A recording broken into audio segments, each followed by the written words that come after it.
Hey y'all, it's Game Methuselah. Well, I wanted to get on and talk about some history of gaming and running adventures and stuff like that. And then I watched Matt Coville's video on are they changing your D&D and basically calling the new D&D D&D 5.5. And I think that's really accurate. So I decided, don't bother listening to anything I have to say about it. Matt, as always, produced a really nice video on giving you the history and the idea and a lot of what goes on there in the gaming world.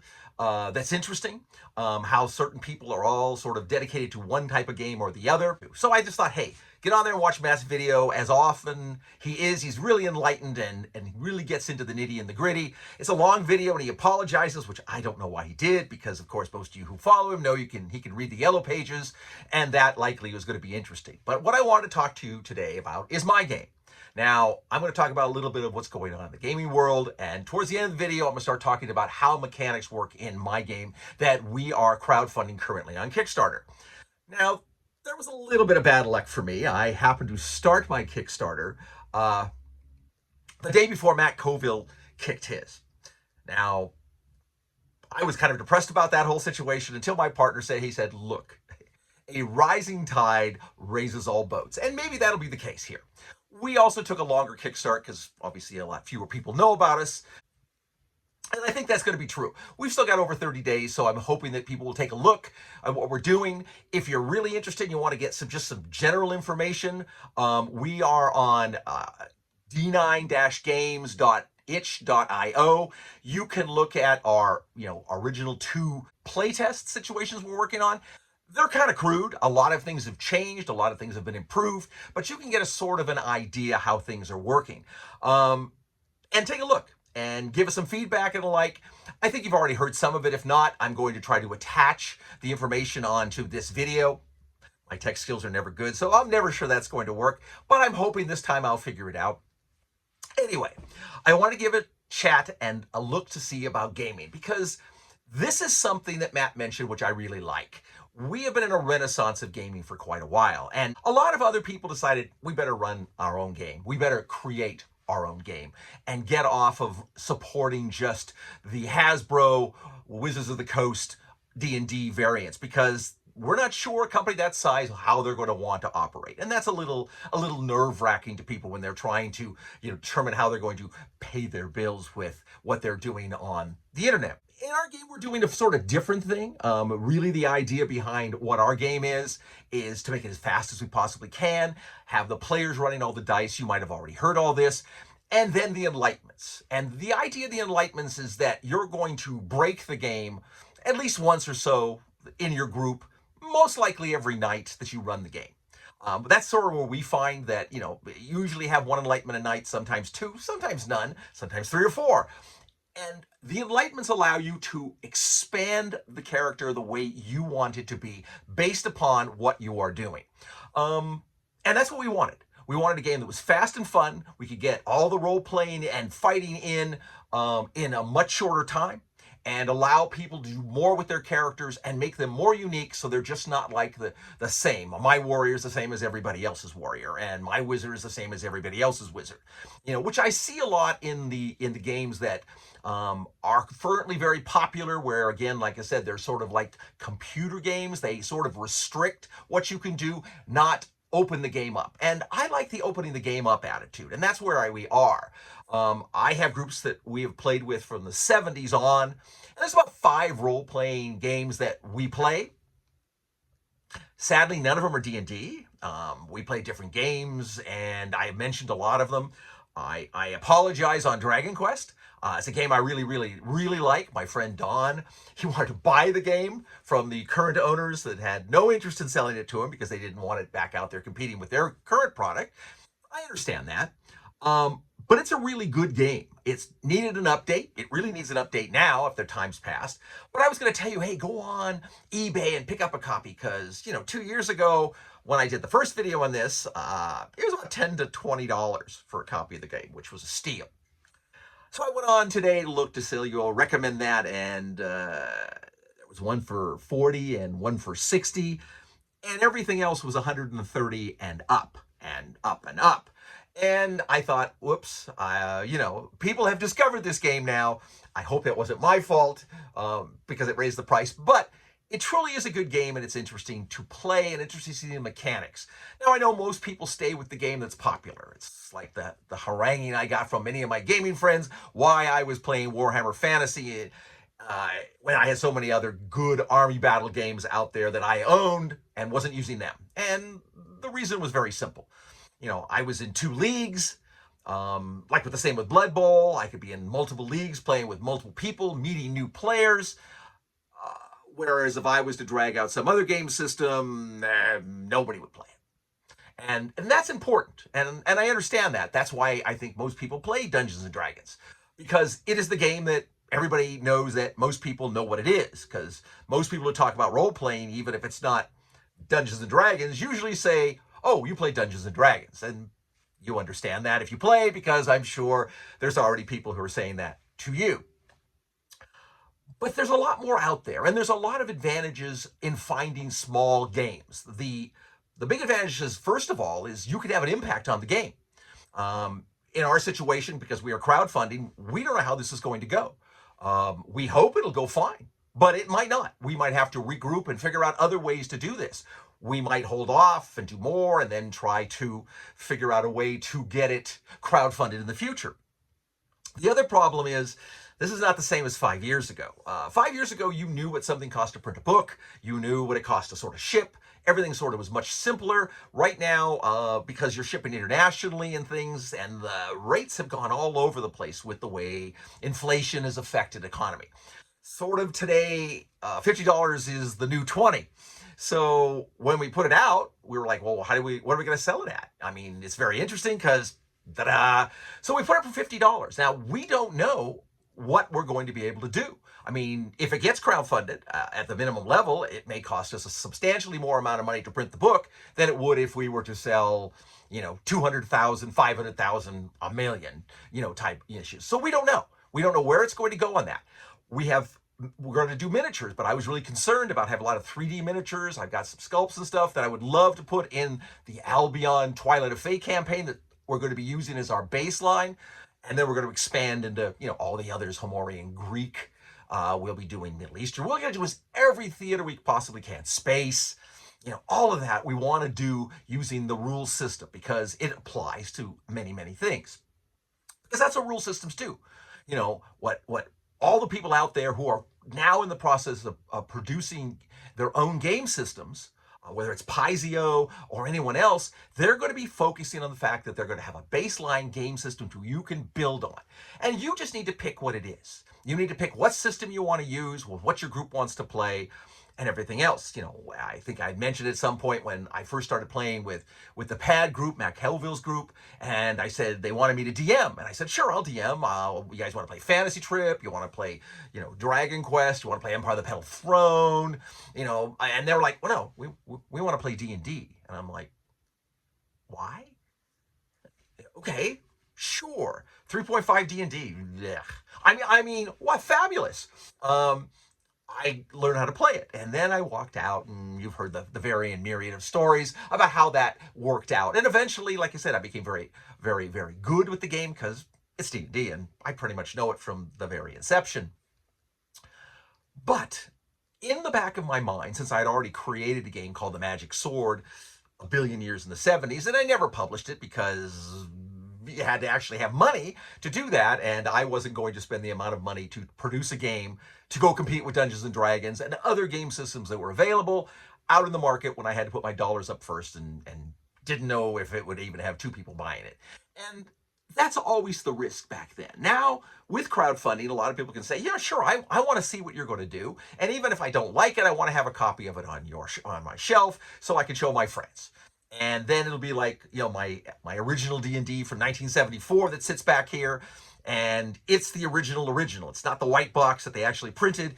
It's the stock brown box with a laminated top on it. And all the books inside are 1974. I mean, this is the original stuff because they couldn't afford to print. They couldn't afford to do anything but a pamphlet. They couldn't afford to get out there and do all this other stuff. Now, the greatness of crowdfunding is someone like Matt Colville can produce dope stuff, put it out there, people are going to buy it, and suddenly see, hey, this guy really knows his crud and can produce something really good, and I want to support him. And then Matt's great because he's out there talking about the history, thusly why I said you should watch his video on, are they changing your D&D game? There's a lot of great time out there. This is the renaissance of gaming. And I think over the next few years, you're going to see a lot of games. Some will survive, a lot will not. But you should look at them if you can and try to gain the insight you're going to want to run your own games. And not maybe today or maybe tomorrow. You might be just having to run what all your friends have, and maybe you don't have the books and you're just going to have to borrow theirs and make up an adventure or whatever. It's all going to be based upon what you want to do, like pretty much I always say. But the thing to remember is when you are out there gaming, remember, find a game you like, get out there and play it, and find as many people as you can infest with your love for this game and for this hobby, and support it. And support other things like miniature painters.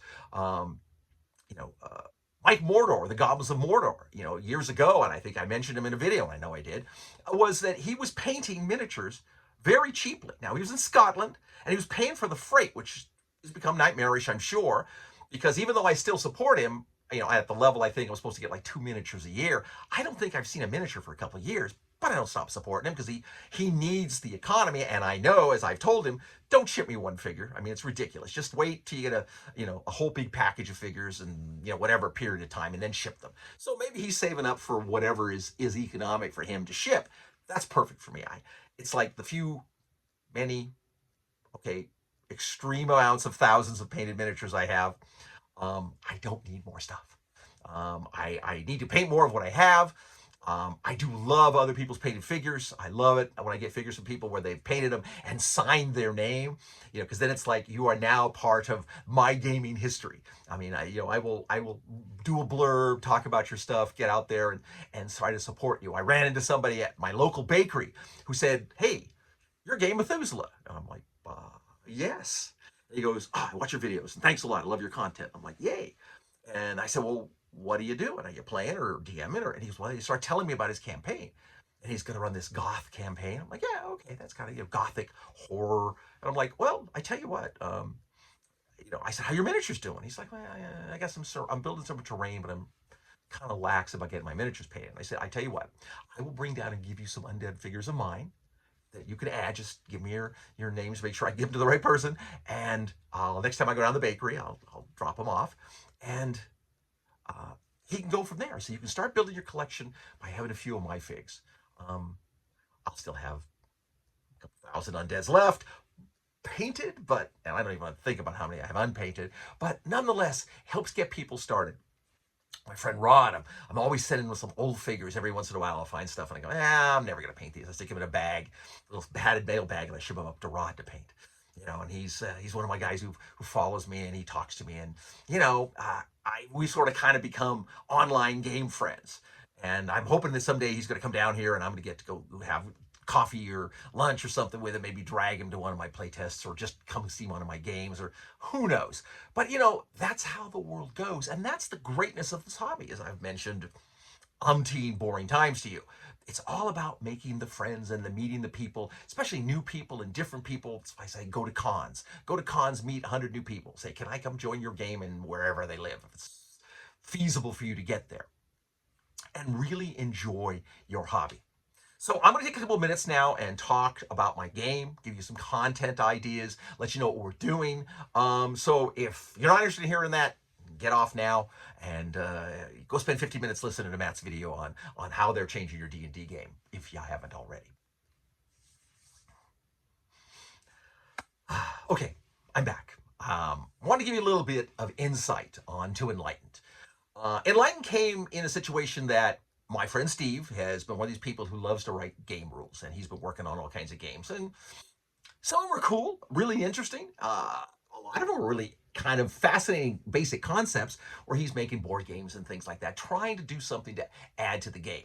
And I had come to enjoy his game when he came to one of my events and invited me to come down to Crown Books, Barnes & Noble, and play D&D with him, and we were doing that, having a good time. And then, well, the whole COVID exploded and did all that stuff. So that portion of the gaming went away, and we made it an at-home type thing. And we started playing with him. And the more we played, the more he grew in how he gamed. And I want him to get on and do his own video channel. The keys of gaming. As I told him, it's a kind of cool moniker for his channel. I hope he uses it. But I want him to talk because he's kind of whole gaming family. I mean, he's one of these people who's not only infested friends, he's infested his family. So he's got multiple generations of gaming infection going on. And since more kids are now having kids, well, I see a future here for gaming, and that's good. But to talk about Enlightened is very simple. It is a D9 game, which is to say we use two D10s. The idea that the die goes from 0 to 9, 9 being the best. And if you get 2 9s, you basically haven't acquired Enlightened. And it's 2 lies on the rolls. Now, we were doing things that were kind of wonky originally. If you go and look at my playtest, you'll see that. And the other night, I had an epiphany with our last meeting with Steve, and we were talking about it. And I said, there's too many things we're making that are convoluted fixes in rules, which happen all the time in games. And I don't like it. I wanted to make it clean and simple and play. So I said, look, let's have you have to get 9s on all the dice you roll. Now, the reason we did that is it was as you became enlightened, it was easier to get another enlightenment. And that was not what was initially wanted. You didn't want these characters to just explode in enlightenment because somebody gets a few lucky rolls. Suddenly they could be substantially better than other players who might sit and play for 3 months and never seen an enlightenment. So what it is that you have to have 2 9s on your rolls. But when you roll, if you have an advantaged in your roll, your advantage dice, you pick up the extra advantage dice and you roll them all. You pick the 2 best dice, and that is your attack. Now, originally that was based upon we had these 3 core dice. And, it was wonky and whatever, but it's worked. So I said, well, why don't we just do this? As Steve said, you mean all 9s on deck? Yes. No matter how many dice you roll, to get an enlightenment, all the dice have to be 9s. Not hard to figure out that if you're rolling 2 dice, you have a 1 in 100 chance. But if you have to pick up 3 dice because you want that built-in advantage where you roll 3 dice, pick the best 2, giving you a chance to hit more often, do more damage, all the things involved, not have kickback from a spell if you're a mage, you're going to have less enlightenments. And that's what we wanted, because really, I thought 1 in 100 seemed like a number that's never going to come up. But as we played over the last year and a half and done this, oh gosh, almost 2 years now, we find that's not the case. I mean, a 1 in 100 chance in an evening, you with a group of maybe 5 or 6 players, you're going to end up rolling. You got 1 in 100. Every time 100 people roll, your odds are you're going to have at least 1 enlightenment. And that tends to be the case. I mean, and we found that really grows the game. The other thing about doing this, changing this small thing from what you're going to see in the playtest, is that makes the game substantially more interesting and does not have the characters become super powerful, super fast. I mean, we were finding that we were getting a situation by the time the characters were 4th level, at 5th level, you had some characters that were pretty godlike and were able to fight, substantially nastier things than you might want at that level. And the game started to compress. And we didn't want to put contrivances in that the game had to do this or that. And so we're working on that. Now, none of this, of course, is still etched in stone. That's why we're doing crowdfunding. We really would like a few more months to get this done. So the idea is to get it out there and get it done. The other thing on it is monster creation. Monster creation is really, really simple. The idea is the monsters basically have how many dice they roll in attack, how many dice they roll in defense, how many hits they stop, any visual modifiers that they might have. Like you have a difficulty attacking them, so you get a disadvantage on your attack dice against them. That's kind of my elf built in. All elves are harder to hit. Now, some elves are, you're going to have a harder time making your defenses because they're also have more abilities. That's how you design them. You design them easily with very basic stats. Then you could literally make a card, put it on the table, and the players can see it. Now, bigger and nastier, more interesting monsters might have secret stuff where you actually keep it back there, where like a dragon, might stop 6 points of damage. and then take 50% of the damage that gets through because he's just big and nasty to kill. You might have extra damage, you might have some special attack, you know, Wraith might cause this attack, or there might be all kinds of things that you're not going to necessarily put it out there. So it's going to depend on how you feel like running the game. And it's seeming to work. The more we fix, the more we work on it, the more we like this game. And the really interesting thing is the more that new people come to it and play it, really like it. And that makes us happy. That makes us feel like we're producing something that's going to be beneficial. Again, you roll all the dice, you roll your attack dice, you roll the defense dice, which are essentially the monster attacks against you, and then there's damage. And all that will be scoped out very easily. It's not that difficult to figure out, but it takes a little time to understand a game system that isn't rolling a d20. And you then also are not waiting for this long DM turn where there's going to be this huge thing where while you sit there for 15 minutes, the DM's going to determine how all his monsters attack and do all that. Things happen much quicker. Um, you know, that's kind of how we want the game to go. Quick, fast, easy speed. You know, there's no rolling for initiative.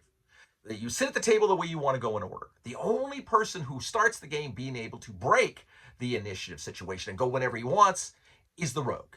He can decide when he wants to go in the turn. Now, you could be waiting in a situation and roll an enlightenment on some generic thing and say, you know what, I'd like to have that thief ability myself, even though I'm not a comedy to it. And that's because, you know, essentially there's going to be 7 basic classes. And then we made tier 2 classes and tier 3 classes. But at this point, those are going to kind of go away. So when you look at those, don't expect they're going to stay there. The only one that has sort of been etched, and I'm putting it out now, is going to be the Celtic Berserker. Because this takes place in Albion, which, you know, is the Great Britain, England, Ireland, Scotland, all that type of thing. The Celts at this point, say 300 BC, have sort of come to the point where they control it historically. Now, I know we're playing fast and loose with real history, but then again, there's not a whole lot of expectation that you are going to, in 300 BC, see a lot of elves and dwarves and gnomes and, you know, tree ents and all that. So, given the fact that we are obviously right off the bat playing with a fantasy, I think most people will play along. And this campaign has run well, and as I've told you, we're going to start being able to put out, when you get involved with us and you get in the Kickstart, you're going to be able to get encounters monthly on things we're going to be running. I'm going to be sort of running a campaign and putting it out there for how I run it, and you can use it or not use it, and then feedback information to me and what you like and how it's working, how your campaign's going, and we want to make this sort of living game. All kinds of things. Now, also as far as the cost, you know, the whole cost was hard to figure out because obviously printing a small quantity of books costs a whole lot different than if you print a large quantity of books. The other thing that's really hard to determine is shipping. And that's a problem that even Matt had mentioned to me when we went and saw the D&D movie. He says, you know, it's tough when you don't know where you're shipping this to. You know, maybe you can get, you know, we can get areas where you can ship all the bulk to. And he was, you know, kind of telling me things that kind of went over my head. But I understood the basic gist that it's tough now because you don't know what things are costing. Somebody's contacted us and asked a question. Will you ship to Norway? Sure. But we don't know how much it's going to cost to ship to Norway when we're done. So we're going to have to get creative on a lot of these things, and it'll all depend on everything else. I mean, something else I'm going to do if and when we, you know, get this crowdfunded, is I'm going to get one of these little devices that basically emboss a page. And they normally emboss a page with your name. Hi, this belongs to Jim Murphy's book collection, da-da-da. And it's got a little device on it and whatever. And you stamp your books, so hopefully people won't steal your books. And if they do, or for whatever, they know they're yours and they can bring them back. And then I'm going to basically put on ours, you know, this is D9's first edition print of Enlightened. And we're going to emboss it. And then unless somebody says, please don't do that, I'm going to just sign it, and Steve will sign it. And you'll have the 2 signatures of the 2 creators of the game on a thing that proves it was a first edition, that you were there at the beginning of the Kickstart. Other than that, miniatures are definitely on the item. Moonstones, D9 dice made for us, things like that. But that all depends on numbers. I mean, I know you guys all understand the concept of scale. What we can do if we get a huge turnout is a lot different than if we barely kick. You know, barely kick, if it's going to cost us, you know, whatever to produce the book, we're not looking at making a big profit. In fact, we're not really looking at making any profit. We just don't want to lose money on this. So the idea is to get it produced, get you the most we can based upon the number of people that get involved in this crowdfund. If it doesn't happen, well, okay, we'll regroup and figure out where to go from there. And hopefully there'll be enough interest that there will be a regroup. But you never know. It all depends. Maybe it'll crowdfund. Who knows? But I'm excited with the process, that I'm happy with the game. And I'm happy with the growth of the game, and I'm happy with the feedback from the people who are playing the game. And as it grows and becomes, better and better, to the point where when I actually have to make the printed copy, I will hopefully won't have any errata we'll have to give you in the future, or any second edition or third edition or fourth edition, at least not for quite a while. I want to concentrate on the Twilight of Fae adventures, and then hopefully, Greek adventures and all the other things that are possible. Have the Norse. There's so many things I can do. Plus, of course, like I said earlier, space and all that. So we're hoping that this will be advantageous and you guys will like it. And if you want to look at stuff now, go on to D9, go on ish.io, look us up, and you can feed back to the game now or start playing it. But you're going to start seeing things now on how to generate creatures and things like that I want to start putting out initially in newsletters, that you'll be able to just or put them up here or put them on X, so you guys can download it and look at it and have it for your own. And there'll be different things that we're going to do, and hopefully we'll be able to get it all clear and you'll understand it. So I wanted to give you a heads up what's going on. I hope you guys are having a great Christmas. I have one of my Christmas cat shirts on. And I think it's going to be great. I think you're going to enjoy the next year or so. Hopefully it's not going to get weird. Hopefully the world will be more interesting. I don't expect that. I expect it's going to get substantially more interesting as time goes on. And sadly, that'll be the interesting in the, Chinese style. May you live in interesting times. And strangely enough, we are. I expected to, basically just be not talking to you about gaming, just cruising around as an old retired fogey and, drinking Mai Tais on deck chairs and doing whatever. Well, none of that's happened. But then again, who am I kidding? I mean, all my friends, we all have some sort of economy. I'm kind of the poorest of the group. And what do we do when we have spare time and we get together? We game. Why do we game? It's really the most fun you can have. Everything else kind of pales.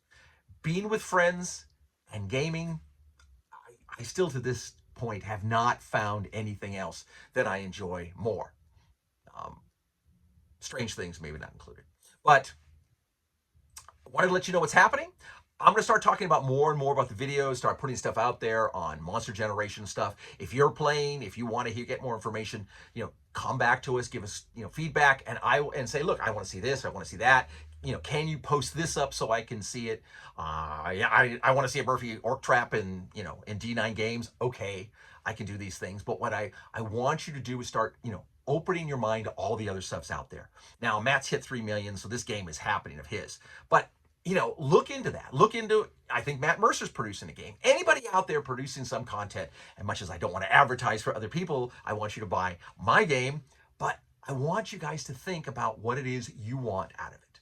And there's other things. I mean, I cannot tell you how much I love Stargard, a game I played in 1976 that the owner of the company, John McEwen, in his 90s, is still making miniatures that are very inexpensive for a game that is tons of fun to play. It's a small squad battle game in space with different aliens.